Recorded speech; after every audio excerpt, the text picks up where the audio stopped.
So recently I did a ranking of 15 of the most iconic moments from every one of the mainline Sonic games, with one entry per game. This time we are doing the opposite, the most ironic Sonic moments. These are the unforgettable moments that maybe I kinda wanna forget. And like how last ranking we went from least iconic to most iconic, this time we're gonna be going from least egregious to most egregious. A warrior appears and stops you in your tracks. To progress to the rest of the video, you must meet the following criteria. Have you subscribed to Channel Pup for more Sonic content and other topics? You have? Excellent, young one. If you enjoy the video, also remember to hit the like button. And now for an optional quest, young squire.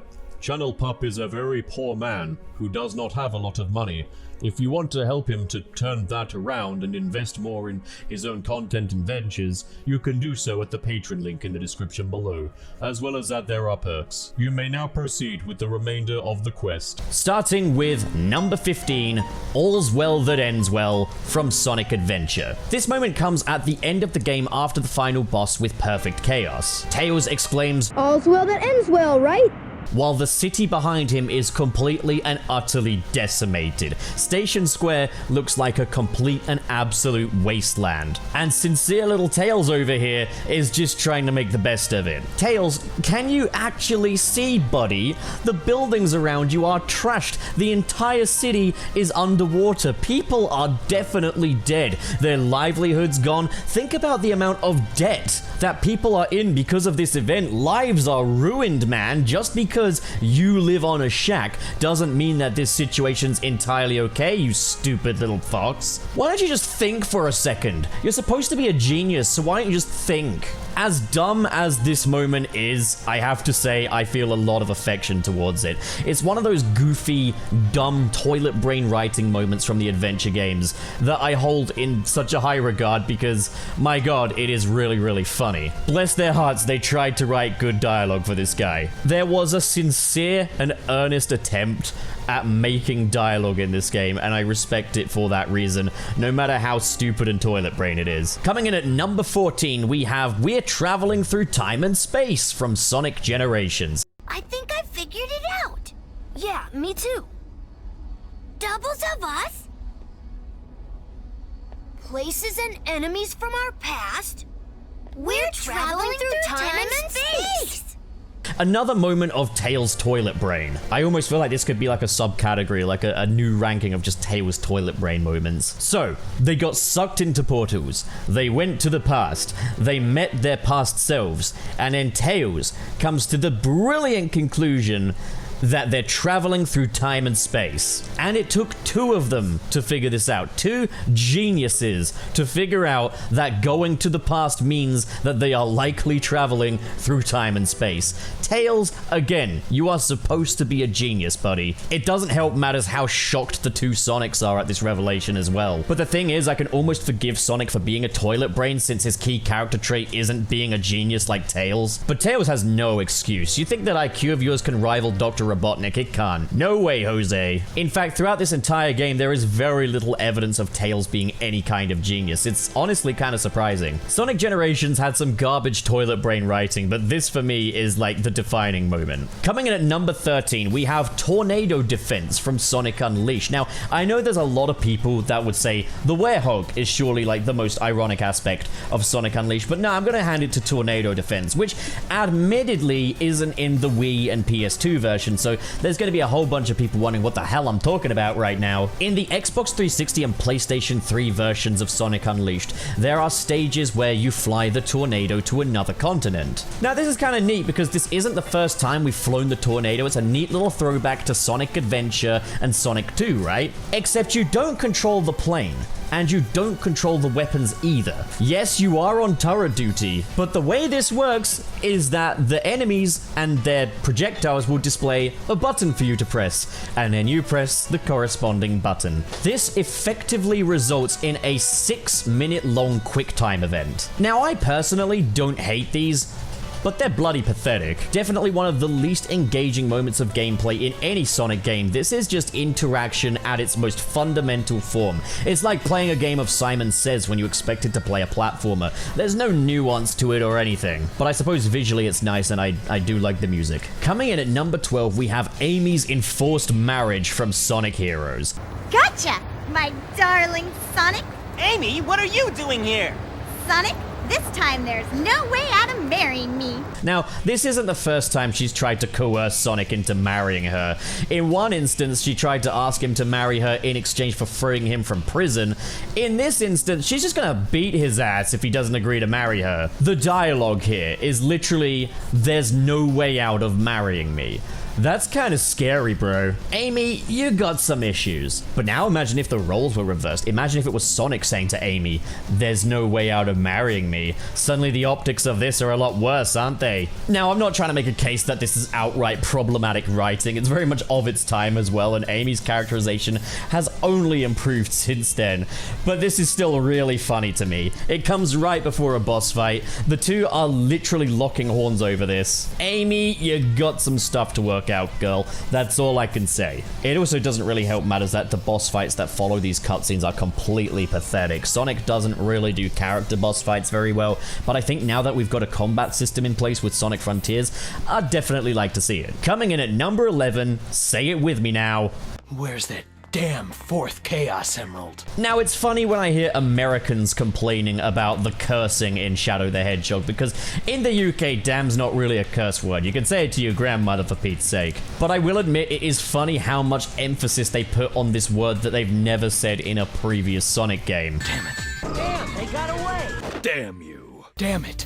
But I mean, hey, I remember the time when Sonic said crap at the beginning of Sonic Movie 2, and I was like, whoa, slightly near the knuckle cursing. Listen, man, if they ever announce a Shadow the Hedgehog 2, they better say the F word in it. You know, a close runner-up for this would have been the like taking candy from a baby scene, where they tried to accentuate how morally gray Shadow is by having him say, "This is like taking candy from a baby, which is fine by me." That's really, really funny. The way they show how morally gray this guy is by establishing that he's perfectly fine with taking candy from a baby. And the truth is, it's completely okay to take candy from a baby, because A, babies don't deserve crap because they contribute nothing to society, and B, you don't want to get them all hooked up on sugar at a young age like that, you know? Give them baby food or mashed fruits or something. They probably don't even have the teeth for candy. So maybe Shadow's just being a responsible parent or a responsible adult. How am I spending more time on the runner-up than I am the actual entry? This is crazy. Coming in at number 10, we have 100%'s crap rapping from Sonic Adventure 2. Now, admittedly, I do have a bit of a soft spot for 100p's raps in Sonic Adventure 2, but you gotta admit they're pretty garbage. The backing tracks are actually really solid though. I heard that 100p actually wrote the entirety of these raps and performed them all in the same day, which I won't lie is impressive. It also explains a lot. But I mean, the very first 100p song we hear in this game has these lyrics in it. Yeah, woo, she's sexy and smooth. Did you hear that? He said sexy. This is even funnier than the time they had Uptown Funk play in Sonic 2 when they said the sex word. The funniest part of this is that these rap songs portray Knuckles as this hothead fighter brawler type character that you should fear, yet in Sonic Adventure 2 he's portrayed as being quite cool-headed, calm and collected. I love the idea that his inner voice is this brawler, but the actual guy is just perfectly chill. That's hilarious to me. Sure, Knuckles could punch my jaw clean off, but he's about as threatening as Raymond from Everybody Loves Raymond in this game. Yet the lyrics to these songs say otherwise. Now, as much enjoyment as I get out of this, it can't be denied that the poor quality of 100p's rapping is only exacerbated by who 100p is as a person. The guy claims he didn't get paid for his work on the Sonic Adventure 2 soundtrack, when he got paid flat rate without royalties because that's the contract he signed. And clearly he learned nothing after that when he collaborated with fan content creator Emmy Jones on the song and was demanding money that he wasn't entitled to, and then when he couldn't get that money, he tried getting sexual favors instead. What a sleazeball. My sympathy for this guy went from like 4 to 0 at this point. And if ever they do a Sonic Adventure remaster of sorts, I would definitely appreciate maybe just having instrumental tracks for Knuckles' stages, no matter how iconic these are for the meme value. Coming in at number 9, we have Sonic 3's goofy ending. Now, I know what you're thinking. Pup, Sonic 3's ending's freaking fire. You take down the Death Egg, you fight Dr. Robotnik's mech in the Doomsday Zone, you restore the Master Emerald, Angel Island's restored to the sky. That's awesome, right? Well, no. I'm not talking about that. That is awesome, but no, not that. You see, if you played Sonic 3 when it came out, prior to the release of Sonic & Knuckles, the ending was a lot more abrupt. You defeat Dr. Robotnik at the launch base zone, and that's it. That's the end. Hey, thumbs up, buddy. Now, even if this was only intended as the first half of the game, they could have had a little more going on here, right? Sonic 2 had a straight-up black and white storyboard ending, with Tails then rescuing Sonic, and it was freaking epic. But heck, if you want to go even smaller than that, Sonic the Hedgehog 1 had him at least running through the Green Hill Zone, knowing that he saved the world. Sonic 3 just ends with a thumbs up, friend. Alright, thanks. It's not just that it's abrupt, it's just freaking goofy. Yeah, we did it, everybody. Yay! When this game first came out, prior to Sonic & Knuckles, prior to the miracle of lock-on technology to get the full experience, this, I'm trying to imagine what must have been going through kids' minds as they were playing this. Really? That's all? Coming in at number 8, we have The End from Sonic Frontiers. Sonic Frontiers is a hefty game, packed with open zone freedom, plenty of room to run around, a new combat system which makes the boss fights harder hitting than ever, supersonic boss fights where you can absolutely wail on these giant titans, super satisfying, super immersive. You've got all kinds of mini games including Pinball and Ikaruga. So how do you make the culmination of that game that has brought Sonic on a more epic scale than ever before? How do you cap that off? You have the final boss be the Ikaruga minigame. I remember talking to my buddy Tom Topics about this game shortly after it came out, after we'd both completed it.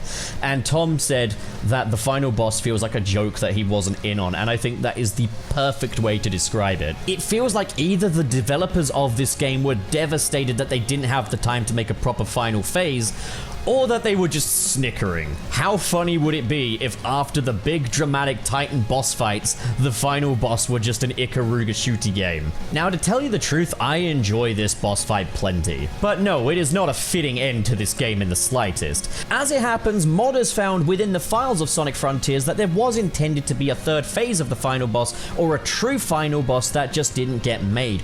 This is the thing about these Sonic games, is I don't get the time management. You think, oh, we gotta cut a few corners here. What shall we cut? Oh, okay, only the final freaking boss. But it was confirmed on Twitter by the game's director, Morio Kishimoto, that work is still being done on the final boss, so we can probably expect a new final boss in the DLC or a patch later down the line this year. I'm super grateful that Morio Kishimoto is as receptive and connected with Sonic fans as he is, because this could result in us getting a much better game in the end. And even as it is, I love this game to bits. It's literally in my top 3. But yeah, the end as it stands right now was no way to end even the most vanilla version of this game. A close runner-up for this spot though was the pinball minigame on Chaos Island. This minigame completely halts the pacing of the game, as you have to get 5 million points and you only get 2 balls to play with, and you can get game over on this minigame pretty easily. There are some unavoidable pits too, where you have to just rely on the gravity to not screw you over.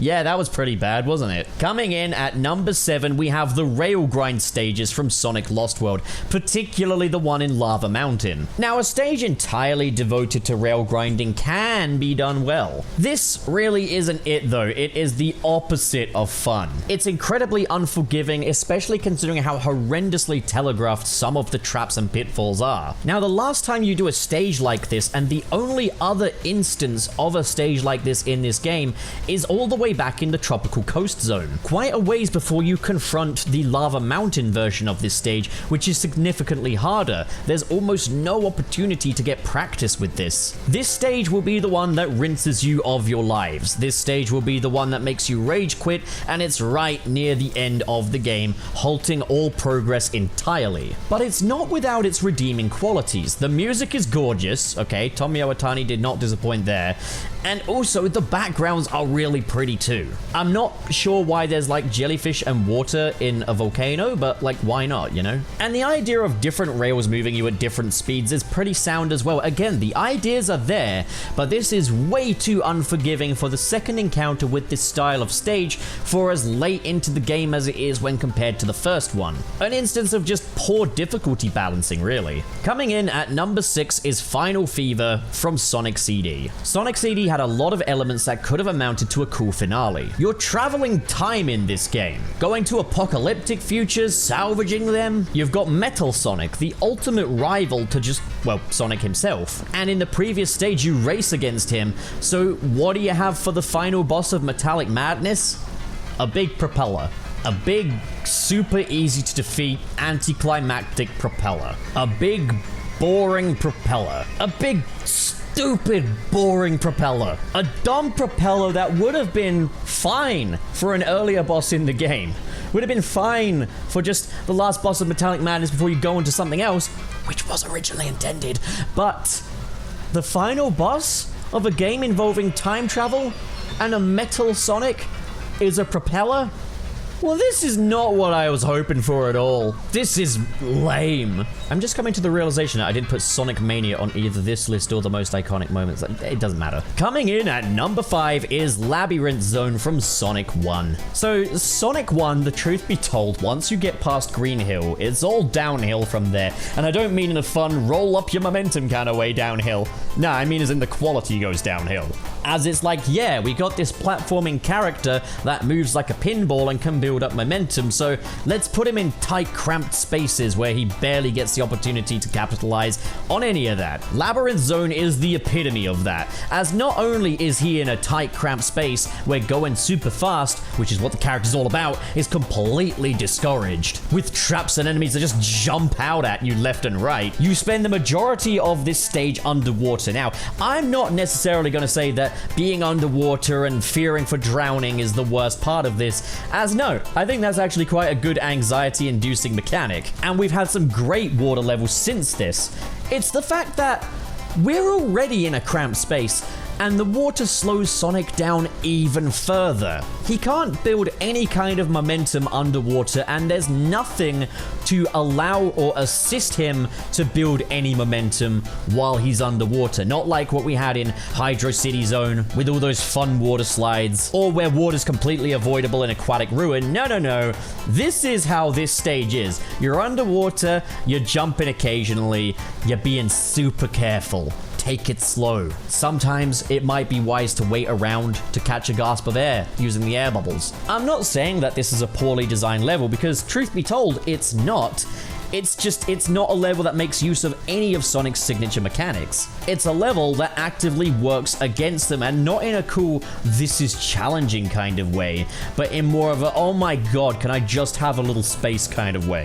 This zone was probably the greatest salesman for Sonic 1 strategy guides back in the 90s, back when gamers were dumb. But I suppose it is kind of appropriate that the water level feels as suffocating as this one does. It's not without its redeeming qualities though, as yeah, this is quite an intense experience, particularly the boss fight where you're literally just chasing Dr. Robotnik out of the labyrinth, and the aesthetic and the music is all really good. But if I had to pick any sort of egregious instance from Sonic 1, this would probably be it. Number 4. Sonic 2 is considered by a lot of people to be the best Sonic game of them all, but personally what holds it back from being even close to that for me is the fact that after Mystic Cave Zone, it's all downhill. I don't mind Oil Ocean Zone, I can stomach Oil Ocean Zone, but Metropolis Zone is bad. Now I get it, it's the final full zone of the game, you'll want it to be difficult. But the thing is, there is a difference between clever, nuanced difficulty and cheap difficulty, which is what we have in Metropolis Zone. Sonic lacks any form of defensive maneuver or projectile ranged attack. The best that the dude can do is jump out of the way of certain hazards. heights and jump on top of enemies. But all of the enemies in this stage launch some kind of projectile, some of which only attack when you jump. And you've only got one option: jump over them or jump on them. Now, to be fair, an enemy that is as reactive to the player as this is actually a pretty good design. But the problem is Metropolis Zone is a very cramped stage with lots of instances where you are locked into one place. For example, when you're running along the nuts that screw up the little pike thingy, and all you can do is stay in the one spot while you ascend. But then you've got enemies such as the asterisks firing projectiles at you left and right, and there's not really much you can do to avoid that. You just have to hope that you timed it right in the first place. Then there's how easy it is to misjudge a jump and fall off of these nuts, and then you have to do it again. These nuts. Metropolis Zone is a decently designed stage, but the enemies in this stage don't work with it because it means that the telegraphing's completely off. You're in too cramped of a space to avoid some of these attacks or anticipate some of these attacks, making it a wholly unforgiving and unfair experience. These enemies would work in a more open area, and this more confined area would work better with more static enemies. But fortunately, once it's done, it's done. No, there's another act to this one. There is a third act for Metropolis Zone. This stage feels like a leftover from Sonic 1. It feels like we're entering the Sonic 1 level design philosophy all over again after Sonic 2 did such a good job at improving on it. Coming in at number 3, we have Chaos in Sonic Forces. Oh dear God. The question is just, why advertise a boss fight that isn't in the game? Now you could say, okay, let's say you didn't follow the promo and press. The cutscene in which Chaos appears to be setting up a boss fight. Like, the structure of this game ought to be obvious from the get-go. Eggman's recruited all these different enemies, so surely you fight them, right? But you don't fight Chaos at all in this game. Yet he's here, you just don't get to fight him. He's here, but he amounts to nothing. He's here, but he's not here. What's more egregious is that Chaos is a fan favorite. Of all of the villains that they set up, of all of the villains that they advertised, Chaos was the one I was looking forward to fighting the most.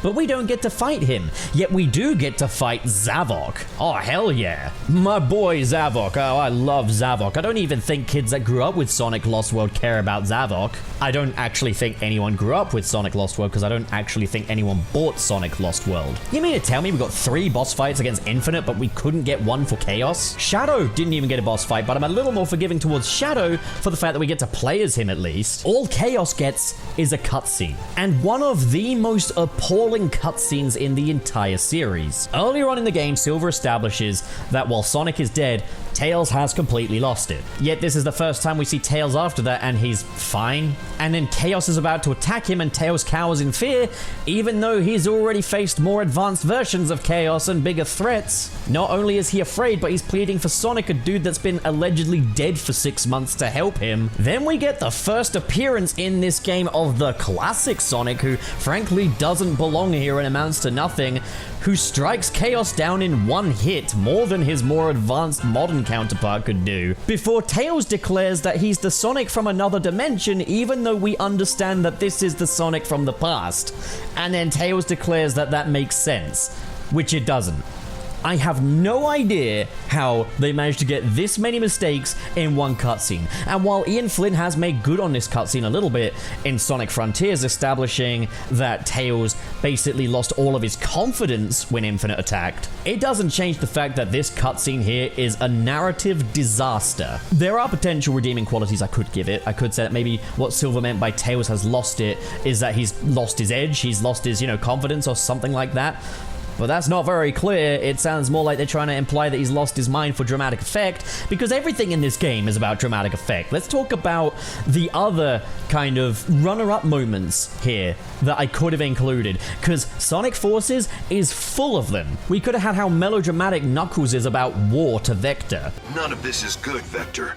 That's why it's called war. We could have had the implication that Sonic was being tortured for 6 months aboard the Death Egg. And that's just scratching the surface. Sonic Forces is a meme, and I could have put the entirety of this game in this spot. Heck, I almost used the escape from null space again, just because of how they get sent to null space only to break out of it immediately. What an absolute circus. Coming in at number 2 is one I'm almost kind of reluctant to talk about because it's a dead horse at this point.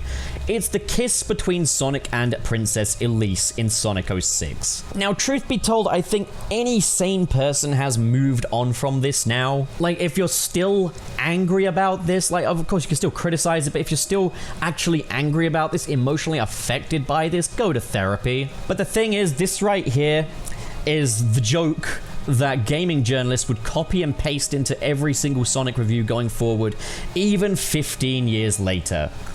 Remember that time Sonic kissed a human? But that is the effect that this moment had. That is the effect that this moment had on Sonic's credibility going forward in the greater gaming community. So Sonic and Elise have kind of a heart-to-heart kind of relationship in this game. It's not outright like boyfriend and girlfriend kind of stuff. Probably the biggest implication there being the credits music in Sonic's story, which I've actually made a video about, because it is sex music and you cannot tell me otherwise. But like, if you're over the age of 12, then there probably wasn't any real kind of form of romance, with the exception of this one little sleeping beauty trope here, the kiss. And it's, I guess, kind of weird to have kind of a sleeping beauty style kiss between a human and a hedgehog, I guess. Kissing him straight on his little hedgy lips. Could have done it on the forehead or something. Could have done it on his dick. I want to see like an edit where Eggman does it. Like, it would be funny if Eggman was the one that kissed Sonic back to life. I mean, I feel like it could have just had the revival be done with purely just the Chaos Emeralds, but then you don't have the culmination of Sonic and Elise's relationship. Why do they have a relationship like that, though? Why do you need a culmination for that? See, this is the problem here. It's not just the kiss scene. It's that entire dynamic between Sonic and Elise, which is the problem. And here's the thing. I'm fine with animals and humans dating in fiction. Don't take that out of context, though. The reason being is you can have like the Jessica and Roger Rabbit kind of situation where it's handled very tongue-in-cheek. The real reason why we don't screw animals is because they got gross animal buttholes and they can't consent because they can't talk, but Sonic can because he can talk, and I don't know how gross his animal butthole is, so maybe I would. Okay, I'm gonna get swiftly off of this subject now. And that's a joke, by the way. Don't take that seriously. Coming in at number 1, we have Baldy McNosehair from Sonic Colors. Anyway, it seems an evil man, and you might know him, who they call Baldy Nosehair. Baldy Nosehair! That's the best thing I've heard all day. I gotta remember that one. I know, I've already written it down. There's nothing that gives me more secondhand embarrassment than when a writer thinks their joke is much more funnier than the audience, in which like the characters in the show are all laughing their asses off, but then me as an audience member, or anyone as an audience member, no one's laughing. No one is laughing because it's not funny. In Sonic Colors, we meet the Wisps, and they don't speak English, so Tails uses a translator to translate what they are saying and discovers that the Wisps refer to Dr. Eggman as Baldy Nosehair. And Sonic finds this just hilarious. It is the funniest thing he's ever heard. This observation about Eggman's appearance, that he's bald and has hair on his nose, is hilarious to him. And Tails finds it pretty funny too. To the point that this one little insult became a recurring gag, became a nickname for Dr. Eggman going forward. It was reprised in Sonic Lost World. It was reprised, admittedly, to much better effect in Sonic Boom because it was more ironic, but it's not funny. There's no joke here, you know? Hey! I've been looking for you, Baldy McNosehair. Who are your friends? Like, okay, humor is admittedly subjective, so if it is funny to you, fair enough. But there's no... Where is the joke? He's bald, and he has a mustache. That's the joke. It's not even insulting. Heck, wasn't Eggman, like, an insult from the perspective that Eggman looks like an egg?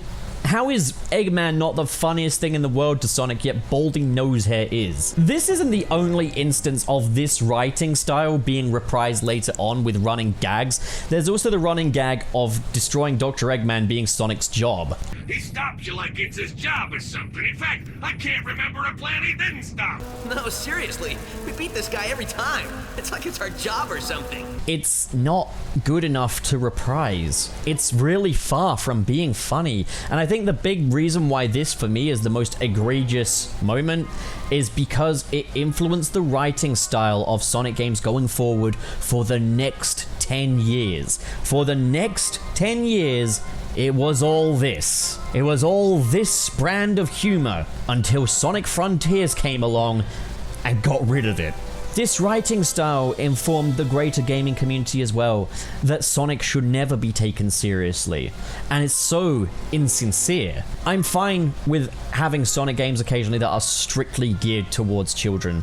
It makes sense, it's fair enough, but it's bad writing in this case. I'd say a game like Sonic Frontiers is still appropriate for children while not completely talking down to them, and that's the core problem with this writing style, is it just talks down to children. Baldy Nosehair being the epitome of that. God, make it stop. Okay, thanks for making it stop, God. Alright, so those are my most ironic Sonic moments in history, ranked from least putrid to most putrid. What do you guys think? I would love to hear your own rankings in the comments below. Why not include games that I haven't included? I've just kept it to what I consider to be the mainline Sonic games, which isn't something I follow religiously, I've made that quite clear, but I've just kept it to what I consider to be mainline, all while forgetting Sonic Mania, it seems. But if you guys choose to include things like the Storybook series or the Boom series, go right ahead, because that's what makes yours different from mine. Go ahead and make a video like this of your own if you feel like it, because it will be your voice and your opinions that inform your video. There's no copying going on here. With all that being said, thank you so much for watching, guys. Have a great day, and I'll catch you next time. I say, you've made it to the end of the video! Congrats. No, but seriously, thanks a bunch for watching. And just now, I'll be extending a special thanks to the patrons in the $10 tier, who are Adam Myers, Ken K, Legendary Ray Ray, Mr. SP, Sergio, That Jordo, and Where's Arnold? What an amazing and generous bunch of people. Thank you guys so much for your support. And if you want to join the ranks of these amazing people right here, the link to my Patreon is in the description below. Guys, these are not the easiest times in the world financially, so every little bit you folks are donating is doing wonders. I really would love to be able to do YouTube as a proper fully fledged career someday. It might just be a pipe dream, but maybe you guys can prove some people wrong. But of course, if donations aren't your thing, then, well, it means plenty to me that you just hit that cute little subscribe button over there. I didn't mean hit that way. Well, that's me done for the day. Thanks a whole bunch for your support, and have a fantastic day. I'm gonna see you so soon.